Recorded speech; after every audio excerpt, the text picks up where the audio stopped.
गति 100 शब्द प्रति मिनट। डिक्टेशन शुरू होगा 5 सेकेंड बाद। Ready, start. राजस्थान के मुख्यमंत्री अशोक गहलोत का गुरुवार को कांग्रेस नेता सचिन पायलट के खिलाफ दिया गया आक्रामक बयान न तो अचानक आया है और न ही इसे अप्रत्याशित माना जा सकता है। इसकी टाइमिंग जरूर कांग्रेस आलाकमान के लिए परेशानी पैदा करने वाली है, लेकिन इसके पीछे पार्टी में पर्दे के पीछे चलने वाली गतिविधियां हैं।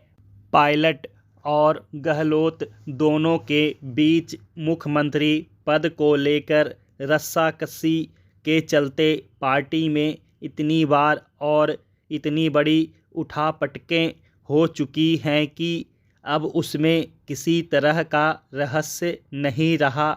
आश्चर्य की बात कुछ हो सकती है तो यही कि दोनों गुटों में दुश्मनी की हद तक जाने वाली कड़वाहट और आलाकमान की ओर से इस विवाद को समय रहते हल करने की कोशिशों के बावजूद समस्या जस की तस है।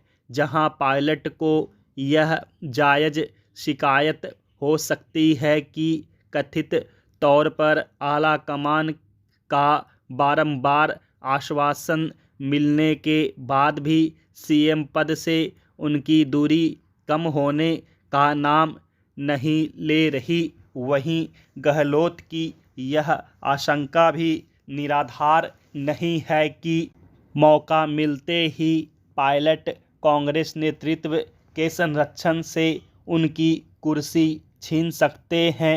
अब जब राहुल गांधी की भारत जोड़ो यात्रा राजस्थान में प्रवेश करने वाली है, तब 2 दिन पहले गुर्जर नेता विजय सिंह बैंसला ने पायलट को जल्दी मुख्यमंत्री बनाने की मांग करते हुए चेतावनी दे दी कि ऐसा न करने पर राजस्थान में यात्रा का विरोध होगा। हालांकि इससे पहले भी पायलट के पक्ष में दबाव बनाने की प्रत्यक्ष या परोक्ष कोशिशें होती रही हैं, लेकिन बैंसला की मांग के बाद प्रियंका गांधी के साथ पायलट भी भारत जोड़ो यात्रा में शामिल हुए।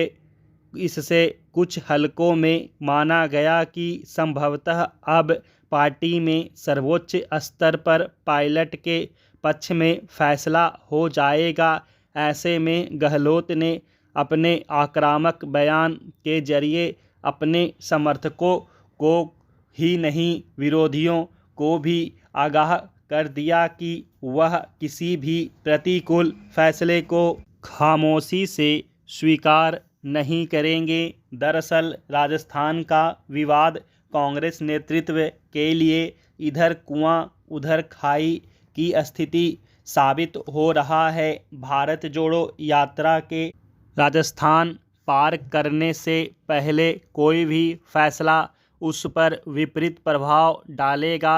इसके अलावा अशोक गहलोत गुजरात विधानसभा चुनावों के प्रभारी हैं, उस लिहाज से भी तत्काल उनके खिलाफ किया गया कोई फैसला ठीक नहीं होगा। राजस्थान विधानसभा चुनाव भी अगले साल ही होने हैं। ऐसे में अगर नेतृत्व परिवर्तन करना है तो उस लिहाज से भी देर करना घातक हो सकता है, लेकिन अगर कुछ न किया जाए तो उसके भी अपने नुकसान हैं, क्योंकि पायलट सीएम पद से कम किसी भी चीज़ पर संतुष्ट होंगे, इसके आसार नहीं दिख रहे।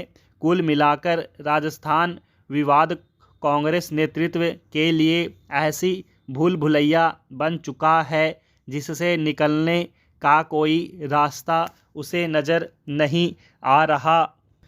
दुनिया के सबसे बड़े लोकतांत्रिक देश भारत के लिए 26 नवंबर का दिन विशेष महत्व रखता है। यह कई वजहों से है, हालांकि सारी वजहें किसी न किसी रूप में संविधान से जुड़ी हुई हैं। फिर भी देखना दिलचस्प है कि कैसे इसकी अहमियत अलग अलग समय पर अलग अलग रूपों में रेखांकित होती रही है। 26 नवंबर 1949 को संविधान सभा ने देश के संविधान को स्वीकृत किया था। 2 महीने बाद 26 जनवरी 1950 से यह संविधान पूरे देश में औपचारिक तौर पर लागू हो गया। इस दिन की ऐतिहासिकता के मद्देनज़र सुप्रीम कोर्ट बार एसोसिएशन ने वर्ष 1979 से इसे नेशनल लॉ डे के रूप में मनाने की शुरुआत की। वर्ष 2015 में प्रधानमंत्री नरेंद्र मोदी ने संविधान निर्माता डॉक्टर भीमराव अंबेडकर की 125वीं जयंती के अवसर पर गजट नोटिफिकेशन के द्वारा इस दिन को संविधान दिवस के रूप में मनाने की शुरुआत की। गौर करने की बात यह भी है कि इससे पहले 2014 के आम चुनावों के दौरान उन्होंने अपनी जनसभाओं में कानून की किताब से पुराने और बेकार हो चुके कानूनों को समाप्त किए जाने की ज़रूरत को काफ़ी प्रमुखता दी थी।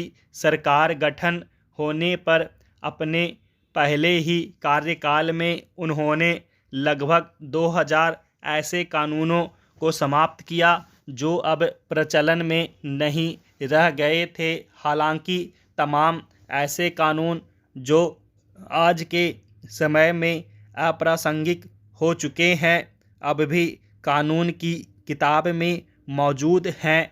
इनमें ऐसे कानून हैं जो समय के साथ बदले जाने चाहिए थे या ख़त्म हो जाने चाहिए थे, लेकिन आज भी पुराने रूप में ही मौजूद हैं। इतना ही नहीं, कई मामले ऐसे भी हैं जिनमें बदलते वक्त की ज़रूरत के मुताबिक नए कानून बनते गए, लेकिन उससे संबंधित पहले के कानूनों की सूध लेने की जहमत नहीं उठाई गई।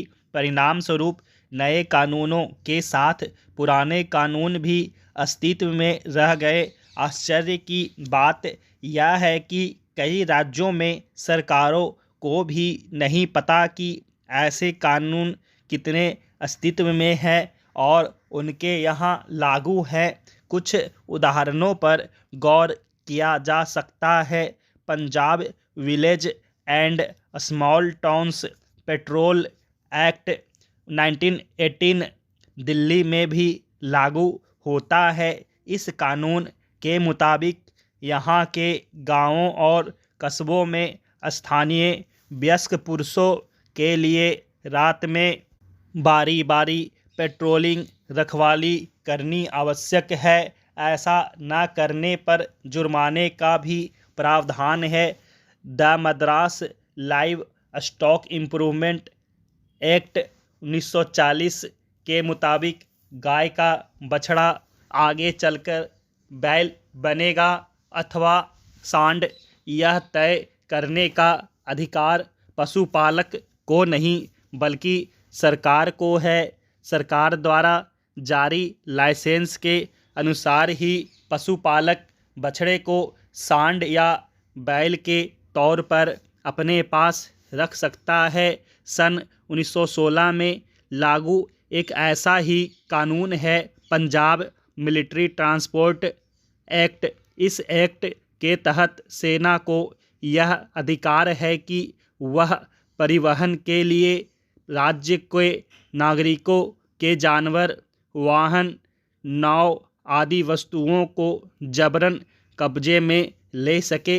मद्रास गिफ्ट गुड्स एक्ट 1961 के मुताबिक किसी व्यक्ति के पास वनस्पति तेल व दूध पाउडर निर्धारित मात्रा से अधिक पाए जाने पर उसके खिलाफ कार्रवाई का प्रावधान है।